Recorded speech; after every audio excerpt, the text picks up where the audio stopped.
Most people have no idea how to invest in the stock market and are either too shy or too embarrassed to ask for help. Now, more often than not, it's the people that already have their 6-month emergency fund saved up. They're moving on to the next phase of their career and just have some extra money that they don't know what to do with. They overhear conversations about stocks and bonds, bulls and bears, buying and selling, and just tune out. But in this video, we're going to simplify the basics of investing so that you can get started today regardless of how much money you have. Most people think that they need way more money than they actually do to get started investing, because if you're like me, who grew up in a family that did not invest, you thought that it was something that only wealthy people could do. So many people put off getting started on investing because they think that they need a lot of money to get started, but that's just not true. The longer that you wait to get started investing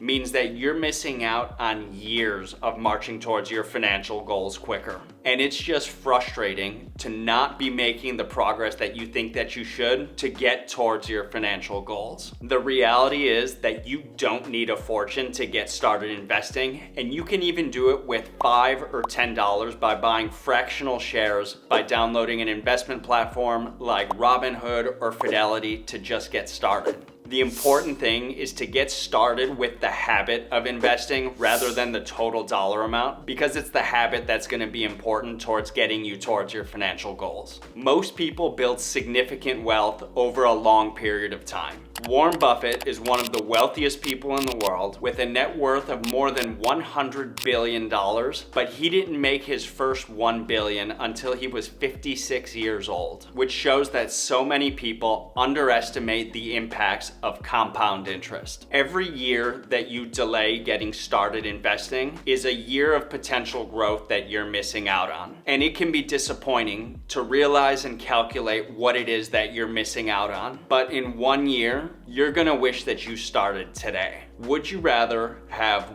$1 million paid to you right now today, or have a penny that doubles in value every day for a month? If you're like most people, you'll take the $1 million and become the guaranteed millionaire, but the right answer is to take the penny that doubles in value every day. Because over the first couple days, while it doubles to 2 cents or 4 cents or 8 cents over a few days, the total value seems insignificant. Over the 30 days, that penny will eventually become $5 million, which goes to show that the human brain cannot fathom the impacts of compound interest and what its benefits are in the long term. And so that shows that time might be your best friend when it comes to investing, but you're not going to generate any income unless you take on some risk. What comes to your mind when you think of investment risk? Personally, I think of my friends' grandparents who used to always stash money around the house because they didn't trust even putting it in a bank, and they were just afraid of losing money. By being afraid of a healthy amount of investment risk, so many people make the mistake of putting their money in low yield investments and not making the returns that they should. By playing it too safe, your money might not even keep up with inflation.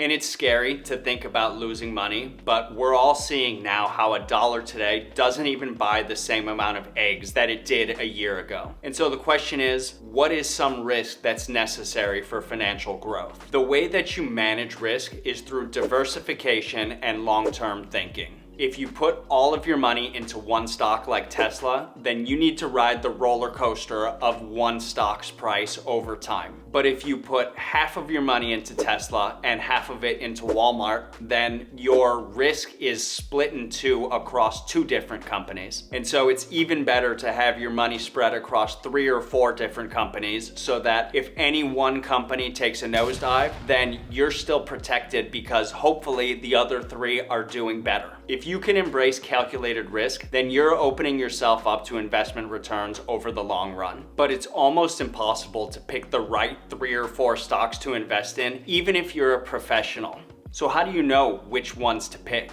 If you've ever tried to pick a hot investment, you've probably gotten burned. Personally, I tried to pick my favorite crypto meme coin, Dog Whiff Hat, because I just thought that the dog was too cute to not invest in. Unfortunately, investing in cute dogs is not a reliable strategy to making money. And that cute dog lost me 85% of my investment at the time. Picking individual stocks is the same way, and you're destined to fail if you're just throwing darts at a board. There are Manhattan skyscrapers filled with people whose only job is to spend 80 to 100 hours a week trying to find the right investments to invest their company's money. And the thing is that they're terrible at it. And so if you can't dedicate 80 to 100 hours a week picking stocks, then you're not investing, you're gambling. But there's a way to benefit from the overall market without the stress of having to put in all of those hours. Don't put all of your eggs into one basket, and instead buy an ETF, which is a collection of hundreds of different companies that you can invest in. The S&P 500 is the 500 biggest companies in the United States, and so investing in one ETF would be like if you were to invest individually into 500 of the best companies in the world. That way, if one stock doesn't do well, there's 499 others that can pick up the slack. Over a long period of time, the S&P has historically returned 7 to 10%. That's over the long term. So there are years that it can go up 10% or it can go down 10%, but take a long-term investing strategy where you buy and hold and generate the 7 to 10% returns over a long period of time. But you can't get the benefits of investing in the S&P 500 unless you get started. How long have you been thinking about getting started to invest? It took me well over a year after I had some money saved to get started because I was just afraid that I would lose my money. And the reality is that perfectionism often leads to inaction. Every day that you wait is a day of potential growth lost. And it's scary to invest without being an expert, but it's also scary to be left behind. People talk all the time about how much money they may have made or lost when investing, but I guarantee you anyone who's talking about their investments publicly is lying. The best time to start is now.